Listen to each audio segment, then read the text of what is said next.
Hey guys, welcome to government jobs Gyan YouTube channel. Guys, आज की इस वीडियो में हम बात करेंगे आरपीएससी असिस्टेंट प्रोफेसर के recruitment notification online form apply process के बारे में। जी हाँ दोस्तों, राजस्थान पब्लिक सर्विस कमीशन ने असिस्टेंट प्रोफेसर के 574 खाली पदों को भरने के लिए नोटिफिकेशन रिलीज किया हुआ है। कैसे आप इस भर्ती में पार्टिसिपेट करने के लिए अपने फॉर्म अप्लाई कर सकते हो बिना कोई मिस्टेक किए हुए, इसकी पूरी जानकारी हम आपको स्टेप बाय स्टेप रजिस्ट्रेशन से लेकर प्रिंट तक इस वीडियो में देंगे। बस आपको इस वीडियो को स्किप के बिना शुरू से लेकर एंड तक देखना है। उसके बाद वीडियो पसंद आए तो इसे लाइक और शेयर कर दें। चैनल पर नए हो तो इसे सब्सक्राइब कर लें। लास्ट डेट की अपडेट है, केवल एक दिन शेष रह गया है। आप जल्द से जल्द अपने फॉर्म अप्लाई कर लें। अंतिम समय में कैसे यहाँ पर आपको अपना फॉर्म अप्लाई करना है जिससे वो रिजेक्ट न हो, पूरी जानकारी आपको इसके रिगार्डिंग दी जाएगी। साथ ही साथ फॉर्म अप्लाई करते हुए आपको जो जो भी प्रॉब्लम फेस हो रही है उन सभी का हल आपको इस वीडियो में मिल जाएगा।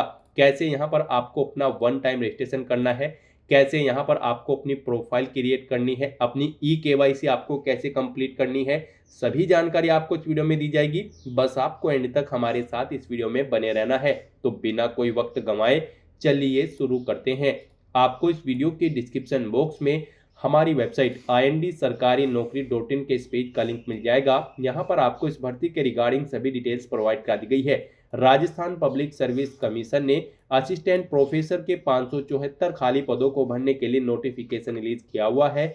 आप 19 अक्टूबर 2025 तक अपने फॉर्म अप्लाई कर सकते हो। लास्ट डेट की अपडेट है, केवल एक दिन शेष रह गया है। आप जल्द से जल्द अपने फॉर्म अप्लाई कर लें। लास्ट डेट का वेट बिल्कुल न करें, अंतिम समय में कोई भी टेक्निकल प्रॉब्लम हो सकती है।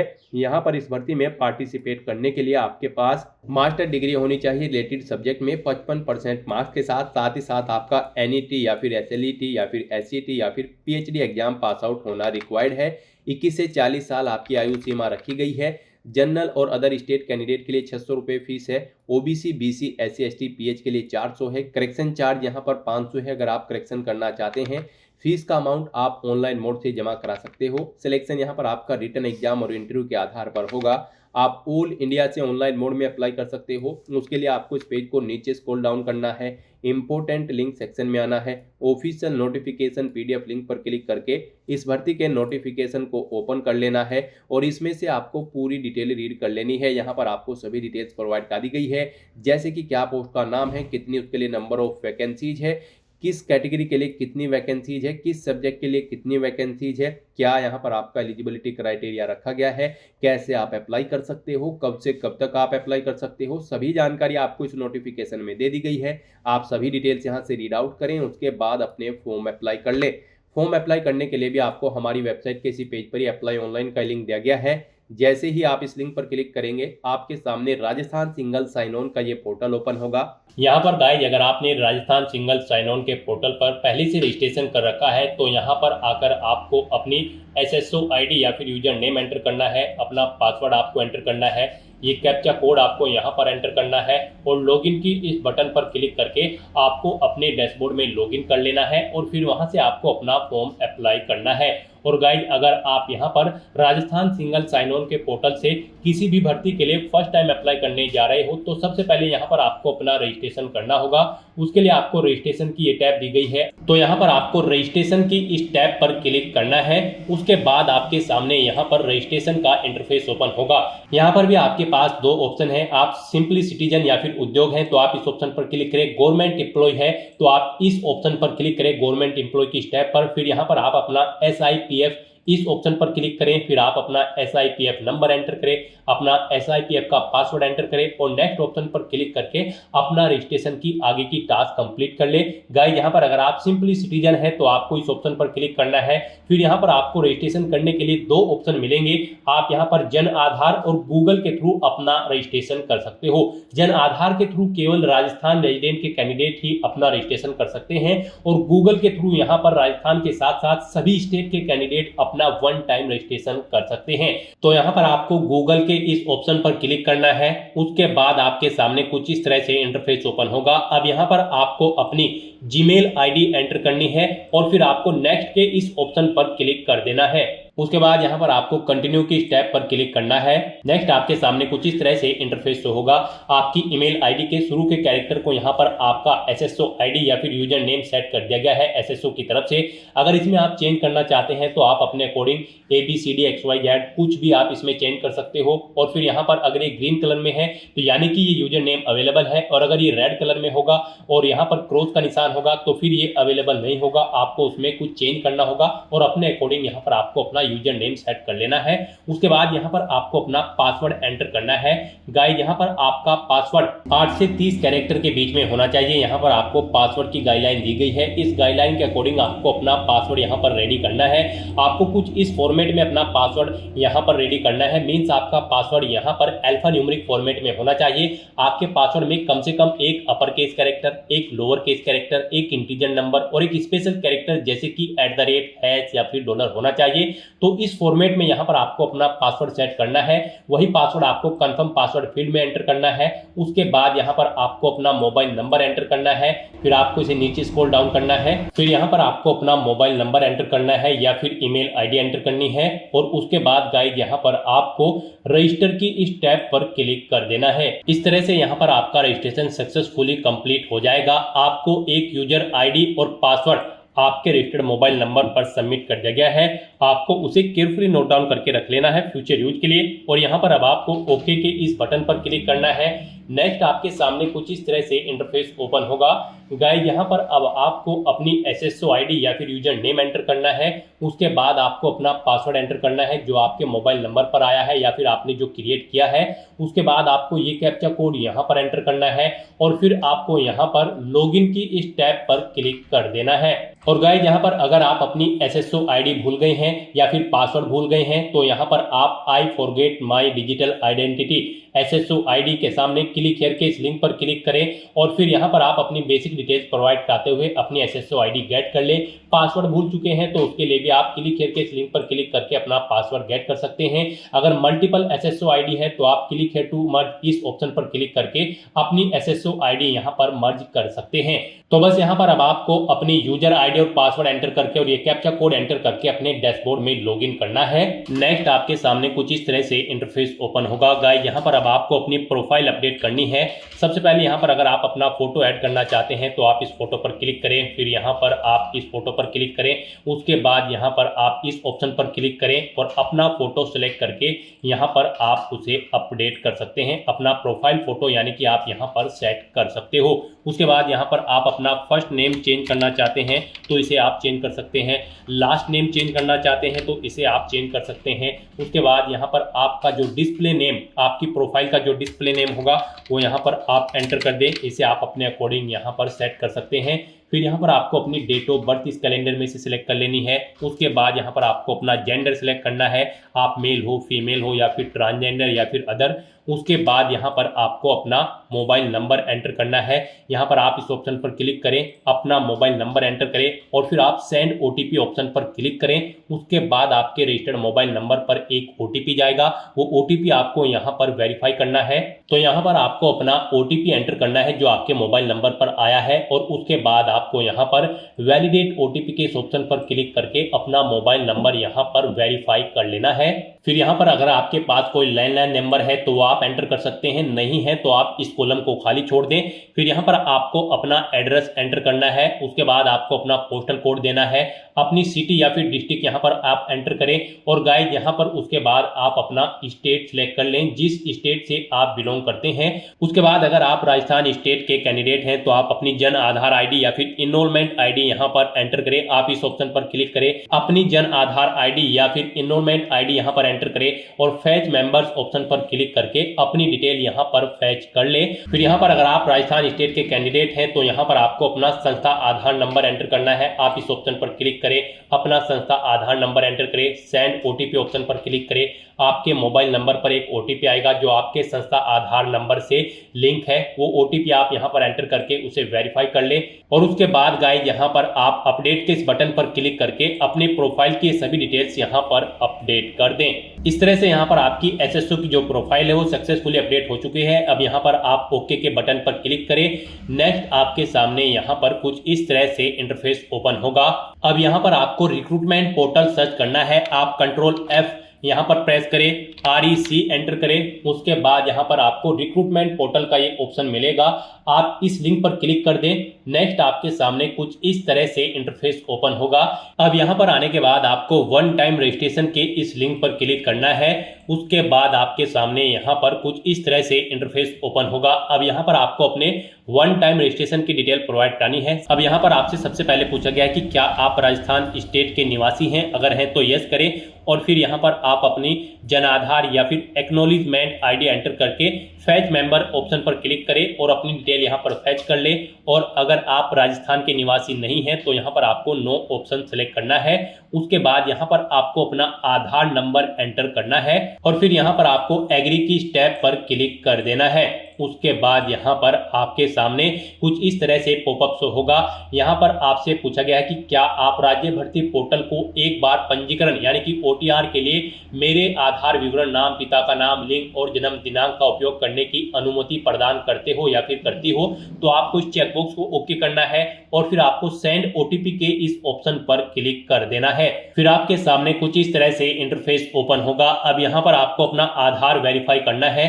उसके लिए आपको यहाँ पर इस चेकबॉक्स को ओके करना है और फिर आपको OTP भेजें इस ऑप्शन पर क्लिक कर देना है। उसके बाद यहाँ पर आपके रजिस्टर्ड मोबाइल नंबर पर एक OTP आएगा। उस मोबाइल नंबर पर जिससे आपका आधार लिंक है वो OTP आप यहाँ पर एंटर करें और फिर आप प्रमाणीकरण करें इस ऑप्शन पर आप क्लिक कर दें। इस तरह से यहाँ पर आपका आधार वेरीफाई हो जाएगा और आपकी जो डिटेल्स है वो यहाँ पर आपके आधार से फैच करके फिल कर दी गई है, जैसे कि आपका नाम, आपका जेंडर, आपके फादर का नाम, आपकी डेट ऑफ बर्थ। अब यहाँ पर आपको अपना मोबाइल नंबर एंटर करना है और फिर यहाँ पर आपको gate email from SSO profile इस ऑप्शन पर क्लिक करके अपनी ईमेल आईडी को यहाँ पर फैच कर लेना है। जो आपने रजिस्ट्रेशन टाइम पर अपनी ईमेल आईडी एंटर की थी वो यहाँ पर फैच होके आ जाएगी। फिर यहाँ पर आपको वेरीफाई OTR आपको इस ऑप्शन पर क्लिक कर देना है।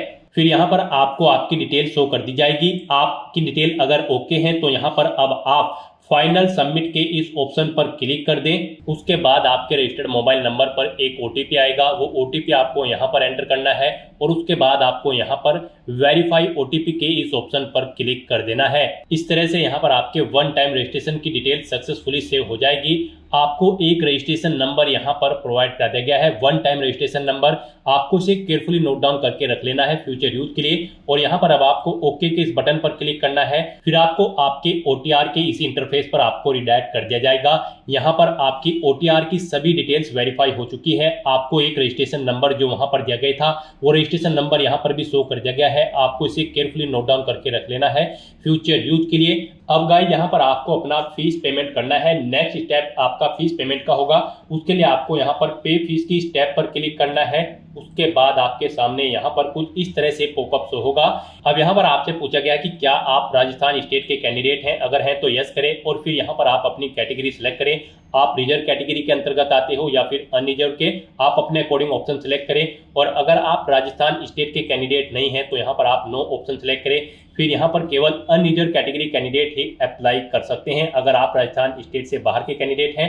उसके बाद यहाँ पर आपसे पूछा गया कि क्या आप स्पेशली एबल्ड कैंडिडेट हैं, अगर हैं तो आप यहाँ पर यस ऑप्शन सेलेक्ट करें। उसके बाद यहाँ पर आपको 400 रुपये फीस के रूप में जमा कराने होंगे। और अगर आप स्पेशली एबल्ड कैंडिडेट नहीं हैं तो यहाँ पर आपको नो ऑप्शन सेलेक्ट करना है। फिर यहाँ पर आपको 600 रुपये एप्लीकेशन फीस के रूप में जमा कराने होंगे। तो इस तरह से आपको आपकी कैटेगरी के अकॉर्डिंग यहाँ पर फीस का अमाउंट शो कर दिया जाएगा। गाइस हम यहाँ पर आपको एक बार फिर से बता दें, अगर आप यहाँ पर वन टाइम रजिस्ट्रेशन करने जा रहे हो, अगर आप अनरिजर्व कैटेगरी से बिलोंग करते हो तो फिर आपको 600 रुपये फीस जमा करानी है। रिजर्व कैटेगरी के अंतर्गत आते हो तो फिर आपको 400 रुपये फीस के रूप में जमा कराने होंगे। ये अमाउंट आपको सिर्फ एक बार जमा कराना है। उसके बाद एसएसओ के पोर्टल से जितनी भी भर्तियां निकलेगी, जितनी भी भर्तियों चीजों के लिए आप अप्लाई करोगे फिर आपको कोई शुल्क जमा नहीं कराना है। ये वन टाइम फीस है, आप एक बार फीस जमा करा के फिर यहाँ पर एसएससी की इस वेबसाइट के थ्रू मल्टीपल जॉब्स के लिए आप अप्लाई कर सकते हो। तो यहाँ पर अब आपको आपकी कैटेगरी के अकॉर्डिंग अमाउंट शो कर दिया जाएगा। उसके बाद यहाँ पर आपको पे फीस के इस ऑप्शन पर क्लिक करना है, फिर आपको ओके करना है। उसके बाद यहाँ पर आपको फीस पेमेंट के इंटरफेस पर डायरेक्ट कर दिया जाएगा। यहाँ पर आपके पास 3 चॉइस है, आप 3 तरह से अपना फीस पेमेंट कर सकते हो, नेट बैंकिंग के थ्रू, एग्रीगेटर के थ्रू या फिर QR कोड पेमेंट के थ्रू। यहाँ पर सबसे बेस्ट ऑप्शन आपके लिए QR कोड पेमेंट रहेगा। आप यहाँ पर इस ऑप्शन को सिलेक्ट करें, फिर यहाँ पर आप फोन पे ऑप्शन सिलेक्ट करें और पे नाउ के इस ऑप्शन पर क्लिक कर दें। उसके बाद गाइस यहाँ पर आपको फीस पेमेंट के इंटरफेस पर डायरेक्ट किया जाएगा। नेक्स्ट आपके सामने कुछ इस तरह से इंटरफेस ओपन होगा। यहाँ पर आप 2 तरह से फीस पेमेंट कर सकते हो, QR कोड के थ्रू या फिर आप अपने मोबाइल नंबर के थ्रू यहाँ पर फीस पेमेंट कर सकते हो। आपके लिए यहाँ पर बेस्ट ऑप्शन QR कोड रहेगा। तो यहाँ पर आप शो कोड ऑप्शन पर क्लिक करें, आपके सामने ये QR कोड शो होगा। आप अपने किसी भी UPI से इसे स्कैन करें और अपना फीस पेमेंट कर दें। सक्सेसफुली फीस पेमेंट करने के बाद आपको आपके OTR के डैशबोर्ड पर डायरेक्ट कर दिया जाएगा। यहाँ पर आपका फीस पेमेंट सक्सेसफुली कंप्लीट हो चुका है। अब आप व्यू रिसिप्ट के ऑप्शन पर क्लिक करके अपनी एप्लीकेशन फीस की एक रिसिप्ट का यहाँ पर प्रिंट आउट ले सकते हैं फ्यूचर यूज के लिए। और यहाँ पर अपनी ये फीस पेमेंट करने के बाद अब आपको नेक्स्ट ऑप्शन कंप्लीट करना है, वो आता है यहाँ पर आपका OTR eKYC। आपको इस ऑप्शन पर क्लिक करना है। अब यहाँ पर गाइस आपको अपना लाइव फोटो कैप्चर करना है और अपना हैंड रिटन डिक्लेरेशन डॉक्यूमेंट आपको अपलोड करना है। लाइव फोटो कैप्चर करने के लिए आपको कुछ गाइडलाइंस दी गई है, इन्हें ध्यान में रखते हुए आपको अपना फोटो यहाँ पर कैप्चर करना है। यहाँ पर 5 सेकंड के टाइमर के पश्चात अभ्यर्थी अपनी पलक 2-3 बार झपकाए। यदि आपकी फोटो बंद आंखों के साथ कैप्चर हुई है तो आप दोबारा से अपनी फोटो कैप्चर करें और फोटो कैप्चर करते समय आपको कैमरे की तरफ देखना है। अगर आप चश्मे का इस्तेमाल करते हैं तो आप अपना फोटो चश्मे के साथ ही लें, परंतु इस बात का ध्यान रखें कि चश्मे पर रोशनी के कारण फोटो अस्पष्ट अथवा चमक के साथ कैप्चर ना हो। बिल्कुल साफ फोटो आपका होना चाहिए। साथ ही साथ यहाँ पर अभ्यर्थियों को सुनिश्चित करना होगा कि लाइव फोटो साफ एवं पर्याप्त रोशनी में पृष्ठभूमि के साथ ली गई हो। धुंधली अथवा अंधकार में फोटो यहाँ पर एक्सेप्ट नहीं होगी। गाइस यहाँ पर अगर आपका फोटो स्पष्ट नहीं है तो आप बार बार अपना फोटो कैप्चर कर सकते हैं, परंतु एक बात आपको याद रखनी है, OTP के माध्यम से वेरिफिकेशन के पश्चात फाइनल सबमिट किए जाने के बाद आपको अवसर नहीं मिलेगा। उससे पहले ही आपको अपना फोटो यहाँ पर कैप्चर कर लेना है, फिर आप चेंज नहीं कर पाओगे। तो यहाँ पर इन दिशा निर्देश को रीड करने के बाद आपको इस चेकबॉक्स को ओके करना है। उसके बाद आपको टेक फोटो इस ऑप्शन पर क्लिक करना है। तो यहाँ पर अपना फोटो कैप्चर करने के बाद फिर आपको अपना handwritten declaration document upload करना है। उसके लिए यहाँ पर आपको फॉर्मेट दिया गया है, आप सैंपल फाइल के इस लिंक पर क्लिक करें। नेक्स्ट आपके सामने यहाँ पर ये PDF ओपन हो जाएगी। गाइस यहाँ पर आपको इस PDF का एक हार्ड कॉपी प्रिंट आउट ले लेना है और उसके बाद आपको उस हार्ड कॉपी प्रिंट आउट पर अपना नाम मेंशन करना है, अपने फादर का नाम मेंशन करना है, अपनी डेट ऑफ बर्थ देनी है, यहाँ पर आपको अपने हस्ताक्षर करने हैं और उसके बाद आपको ये कंप्लीट डाटा फिर यहाँ पर मेंशन कर देना है अपने हाथ से ब्लू इंक पेन से। और उसके बाद यहाँ पर आपको अपने सिग्नेचर कर देने हैं। फिर ऐसे ही आपको यहाँ पर इंग्लिश में भी अपनी राइटिंग देनी है। उसके लिए यहाँ पर आपको इंग्लिश का परफॉर्मा दिया गया है। यहाँ पर भी आने के बाद आपको फिर अपना नाम एंटर करना है इंग्लिश में, अपने फादर का नाम एंटर करना है इंग्लिश में, अपनी डेट ऑफ बर्थ देनी है और फिर यहाँ पर आपको अपने सिग्नेचर करने हैं। और उसके बाद आपको ये कंप्लीट डाटा फिर अपने हैंड से ब्लू इंक पेन से आपको फिर दोबारा से इंग्लिश में यहाँ पर राइट कर देना है। उसके बाद गाइस यहाँ पर आपको अपनी SSO ID एंटर करनी है, अपना OTR वन टाइम रजिस्ट्रेशन का जो नंबर आपको मिला है वो रजिस्ट्रेशन नंबर यहाँ पर आपको एंटर करना है, अपना परमानेंट एड्रेस आपको यहाँ पर मेंशन कर देना है और यहाँ पर आपको अपने सिग्नेचर कर देने हैं। इस तरह से आपको अपना ये हैंड रिटन डिक्लेरेशन डॉक्यूमेंट तैयार कर लेना है और फिर इसका आपको फोटो खींचकर अपने कंप्यूटर में सेव कर लेना है, यानी कि इसकी एक सॉफ्ट कॉपी। और फिर आपको अपना वो डॉक्यूमेंट यहाँ पर अपलोड करना होगा।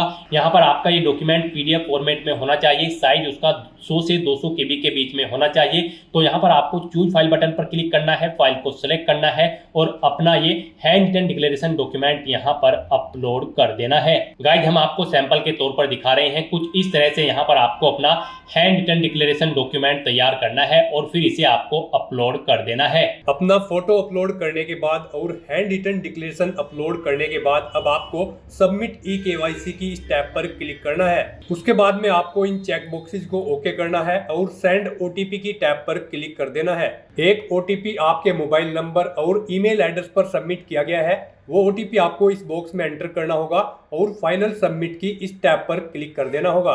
इस तरह से आपकी ओटीआर ई-केवाईसी कंप्लीट हो चुकी है। तो यहाँ पर अब आपके तीनों स्टेप कंप्लीट हो चुके हैं, आपकी प्रोफाइल यहाँ पर अपडेट हो चुकी है, फीस पेमेंट आप कर चुके हो, अपनी ई-केवाईसी आप कंप्लीट कर चुके हो। अब यहाँ पर आकर आपको होम के इस लिंक पर क्लिक कर देना है। नेक्स्ट आपके सामने कुछ इस तरह से इंटरफेस ओपन होगा। यहाँ पर आपको आपके डैशबोर्ड में ऑनगोइंग रिक्रूटमेंट के सेक्शन में आना है और यहाँ पर असिस्टेंट प्रोफेसर की पोस्ट पर अप्लाई करने के लिए आपको असिस्टेंट प्रोफेसर कॉलेज के सामने अप्लाई नाउ का यहाँ पर आपको लिंक दिया गया है, आपको इस पर क्लिक करना है। फिर यहाँ पर आपको सब्जेक्ट्स प्रोवाइड करा दिए गए हैं, आप यहाँ पर किस सब्जेक्ट के प्रोफेसर की पोस्ट के लिए अप्लाई करना चाहते हैं उस पर आपको यहाँ पर क्लिक करना है। यहाँ पर आप 2-3 ऑप्शन पर क्लिक करके बाकी के सब्जेक्ट चेकआउट कर सकते हो। तो यहाँ पर आप जिस भी सब्जेक्ट की प्रोफेसर की टीचिंग के लिए अप्लाई करना चाहते हैं उस पर आप क्लिक करें। फिर यहाँ पर आपके सामने डेटा ओटीआर रिव्यू का ये पॉपअप शो होगा। यहाँ पर अगर आप अपनी प्रोफाइल अपडेट करना चाहते हैं तो यहाँ पर आप अपडेट के ऑप्शन पर क्लिक करके अपडेट कर सकते हैं और अगर नहीं करना चाहते हैं तो फिर यहाँ पर अब आपको प्रोसीड के ऑप्शन पर क्लिक कर देना है। नेक्स्ट आपके सामने कुछ इस तरह से इंटरफेस ओपन होगा। अब गाइस यहाँ पर आपको सबसे पहले अपनी बेसिक डिटेल देनी है, फिर पर्सनल डिटेल, फिर क्वालिफिकेशन और एक्सपीरियंस की डिटेल देनी है। उसके बाद आपको अपनी आइडेंटिफिकेशन और इनक्लोजर की डिटेल देते हुए अपना फॉर्म सबमिट कर देना है। तो यहाँ पर आपको कुछ चीजें आपकी ऑटोमेटिकली फिर मिलेगी जो आपने रजिस्ट्रेशन टाइम पे प्रोवाइड कराई थी। अब यहाँ पर आपको अपनी मदर का नाम एंटर करना है, फिर यहाँ पर आपको अपनी कैटेगरी सेलेक्ट कर लेनी है, आप जिस कैटेगरी से बिलोंग करते हैं। उसके बाद यहाँ पर आपसे पूछा गया कि क्या आप दिव्यांगजन श्रेणी कैंडिडेट हैं, अगर हैं तो यहाँ पर आप अपनी श्रेणी सिलेक्ट करें और फिर यहाँ पर उप श्रेणी सिलेक्ट करें, नहीं है तो यहाँ पर गाइज आप यहाँ नॉट एप्लीकेबल ऑप्शन सेलेक्ट कर लेंगे। उसके बाद गाइज यहाँ पर आपको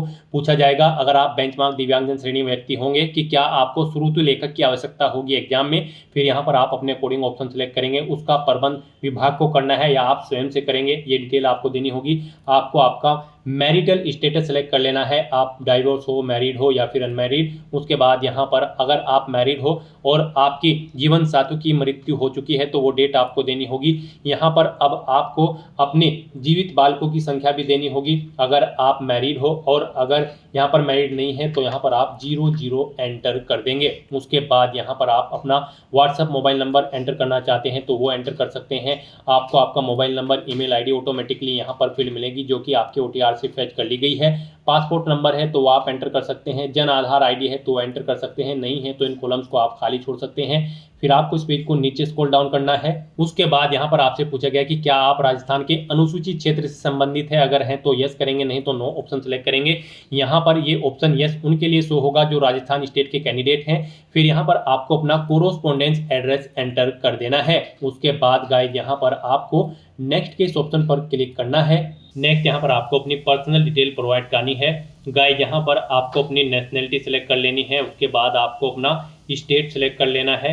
फिर यहाँ पर आपको अपना जिला सेलेक्ट कर लेना है। उसके बाद यहाँ पर आपको अपना ब्लॉक सेलेक्ट करना है, तहसील सेलेक्ट करनी है, विलेज सेलेक्ट करना है। और फिर यहाँ पर आपसे पूछा गया कि क्या आप इंडिया के बाहर से यहाँ पर इंडिया में स्थापित हुए हैं, अगर हुए हैं तो यस करेंगे। और फिर किस देश से हुए हैं वो देश का नाम आप सेलेक्ट करेंगे, नहीं हुए हैं तो आप नो ऑप्शन सेलेक्ट करेंगे। फिर आपसे पूछा गया कि क्या आप भूतपूर्व सैनिक हैं, एक सर्विसमैन हैं, अगर हैं तो यस करेंगे। सर्विस का स्टेटस देंगे, आप रिटायर्ड है या फिर आपने एनओसी ले रखी है, नहीं है सर्विसमैन तो आप नो ऑप्शन सेलेक्ट करेंगे। फिर आपसे पूछा गया कि क्या आप स्पोर्ट पर्सन हैं, अगर हैं तो यस करेंगे। फिर यहाँ पर आप बताएंगे आप नेशनल लेवल के खिलाड़ी हैं या फिर इंटरनेशनल, और फिर यहाँ पर आप उसकी डिटेल प्रोवाइड कराएंगे, जैसे कि गेम का नाम आपको देना होगा, संस्था का नाम देना होगा जिससे आपने गेम खेला है, भागीदारी का वर्ष देना होगा, टूर्नामेंट का प्रकार, क्या आप विजेता है या प्रतिभागी है, राष्ट्रीय टूर्नामेंट में आपने कौन सा पदक जीता है, मेडल का प्रकार आपको सिलेक्ट करना होगा। और अगर आप स्पोर्ट पर्सन नहीं है, सिंपली यहाँ पर आप नो ऑप्शन सिलेक्ट करें। फिर आपको आगे की डिटेल नहीं देनी है। फिर आपसे पूछा गया कि क्या आप यहाँ पर एनसीसी कैडेट प्रशिक्षक है, अगर हैं तो आप यस करेंगे और कब से कब तक है वो डेट आप सिलेक्ट करेंगे, और नहीं है तो आप नो ऑप्शन सिलेक्ट कर लेंगे। क्या आप यहाँ पर भूतपूर्व कैदी हैं, अगर हैं तो यस करें, और फिर यहाँ पर कब से कब तक थे वो डेट आप सिलेक्ट करें, नहीं थे तो आप नो ऑप्शन सिलेक्ट करेंगे। फिर आपसे पूछा गया कि क्या आप मौजूदा सरकारी विभाग या फिर सार्वजनिक उपक्रम कर्मचारी हैं, अगर हैं तो आप यस करेंगे और फिर उसकी डिटेल देंगे, नहीं है तो आप नो ऑप्शन सेलेक्ट कर लेंगे। उसके बाद यहाँ पर आपको अपनी एडिशनल कैटेगरी सेलेक्ट कर लेनी है। अगर आप यहाँ पर रिलीज इमरजेंसी कमीशन से हैं या फिर रिजर्विटी आर्मी पर्सनल कैंडिडेट है तो इन ऑप्शन को आप चेकबॉक्स को ओके कर देंगे, नहीं है तो आप इन्हें ऐसे ही रहने दें। इस तरह से अपनी पर्सनल डिटेल फिल करने के बाद फिर गाइस आपको यहाँ पर नेक्स्ट के इस ऑप्शन पर क्लिक करना है। नेक्स्ट यहाँ पर आपको अपनी एजुकेशनल क्वालिफिकेशन की डिटेल प्रोवाइड करनी है। सबसे पहले यहाँ पर आप इस चेकबॉक्स को ओके करें, उसके बाद अपनी क्वालिफिकेशन की डिटेल यहाँ पर प्रोवाइड कराएं। गाइस यहाँ पर असिस्टेंट प्रोफेसर की इस भर्ती में पार्टिसिपेट करने के लिए आपके पास मास्टर डिग्री होनी चाहिए रिलेटेड सब्जेक्ट में 55% मार्क्स के साथ, और यहाँ पर आपका NET या फिर SLET या फिर SET या फिर PhD एग्जाम भी पास आउट होना जरूरी है। तो यहाँ पर अब आपको अपनी एजुकेशनल क्वालिफिकेशन की डिटेल देनी है। सबसे पहले यहाँ पर आपको अपनी 10वीं क्लास की डिटेल प्रोवाइड करनी है। यहाँ पर आपको सब्जेक्ट देने हैं, जो सब्जेक्ट आपके पास 10वीं में थे। फिर यहाँ पर आपको बोर्ड का नाम देना है, जिस बोर्ड से आपने अपनी 10वीं क्लास पास आउट की है। उसके बाद गाइड यहाँ पर आपको अपना 10वीं का रोल नंबर एंटर करना है। परीक्षा का परिणाम आपका CGPA में था, ग्रेड में था या फिर परसेंटेज में, आप अपने अकॉर्डिंग ऑप्शन सेलेक्ट करें। पासिंग ईयर यहाँ पर आप सेलेक्ट करें, कितने % मार्क्स आपने ऑब्टेन किए हैं वो यहाँ पर आप एंटर करें। इस तरह से यहाँ पर आपको अपनी 10वीं क्लास की डिटेल प्रोवाइड कर देनी है। फिर ऐसे ही आपको अपनी 12वीं क्लास की डिटेल यहाँ पर देनी है। फिर आपको अपनी ग्रेजुएशन की डिटेल भी यहाँ पर ऐसे ही देनी होगी। यहाँ पर आप सब्जेक्ट दें, ग्रेजुएशन में आपके पास जो सब्जेक्ट थे। फिर यूनिवर्सिटी का नाम दें जिससे आपने अपनी ग्रेजुएशन पास आउट की है। अपना ग्रेजुएशन का रोल नंबर यहाँ पर आप एंटर करें। फिर परीक्षा का परिणाम बताएं, ग्रेड में था, CGPA में पास आउट या फिर परसेंटेज, आप अपने अकॉर्डिंग ऑप्शन सेलेक्ट करें। पासिंग ईयर यहाँ पर आपको सेलेक्ट करना है। उसके बाद यहाँ पर आपने कितने % मार्क्स ऑब्टेन किए हैं वो आपको एंटर करने हैं। फिर आपको अपनी पोस्ट ग्रेजुएशन की डिटेल भी ऐसे ही देनी है। यहाँ पर भी आपको सब्जेक्ट देना है जिसमें आपने अपनी पोस्ट ग्रेजुएशन पास आउट की है। यूनिवर्सिटी का नाम देना है। उसके बाद यहाँ पर आपको अपना पोस्ट ग्रेजुएशन का रोल नंबर एंटर करना है। और फिर गाइड यहाँ पर आपको अपना रिजल्ट का मोड बताना है, किस में आपका रिजल्ट डिक्लेयर हुआ है, परसेंटेज में, ग्रेड में या फिर CGPA में। उसके बाद यहाँ पर आपको पासिंग ईयर सेलेक्ट कर लेना है। उसके बाद कितने % मार्क्स आपने ऑब्टेन किए हैं पोस्ट ग्रेजुएशन में वो यहाँ पर आपको एंटर करना है। इस तरह से आपको अपनी इन क्वालिफिकेशन की डिटेल देनी है। फिर आपको ऐसे ही अगर आपने NET या फिर PhD या फिर SET या फिर SLET क्वालिफिकेशन पास आउट कर रखी है तो उनकी डिटेल भी आप सेम ऐसे ही यहाँ पर प्रोवाइड कर सकते हैं। कोई अन्य क्वालिफिकेशन है तो उसकी डिटेल भी आप सेम ऐसे ही यहाँ पर प्रोवाइड कराएंगे। उसके बाद यहाँ पर आपसे पूछा गया कि क्या आपको एक्सपीरियंस है, अगर है तो आप यस करेंगे और फिर यहाँ पर अपने एक्सपीरियंस की डिटेल देंगे। यहाँ पर आपको नियोक्ता का नाम, अपना नाम देना है। फिर आपको अपना रजिस्ट्रेशन नंबर या फिर इंस्टीट्यूट या फिर एम्प्लॉय संस्थान का नाम देना है। अपनी डेजिग्नेशन देनी है, किस पोस्ट पर आप कार्यरत थे। डिपार्टमेंट का नाम देना है जिसमें आप कार्यरत थे। जॉब नेचर देना है, कब से कब तक आपने जॉब की है वो डेट यहाँ पर आपको इन कैलेंडर्स के ऑप्शन पर क्लिक करके सेलेक्ट कर लेनी है। इनके अकॉर्डिंग आपकी सर्विस की लेंथ यहाँ पर कैलकुलेट करके आपको शो कर दी जाएगी। फिर आपको क्या वेतनमान मिलता था, सैलरी कितनी थी वो आपको देनी है, ग्रेड पे यहाँ पर देनी है। और फिर गाइज आपको यहाँ पर ऐड के ऑप्शन पर क्लिक करके अपने एक्सपीरियंस की डिटेल यहाँ पर ऐड कर देनी है। और गाइज अगर आपको एक्सपीरियंस नहीं है तो फिर यहाँ पर आप नो ऑप्शन सेलेक्ट करेंगे। यहाँ पर फिर आपको ये कॉलम डिसेबल्ड कर दिया जाएगा।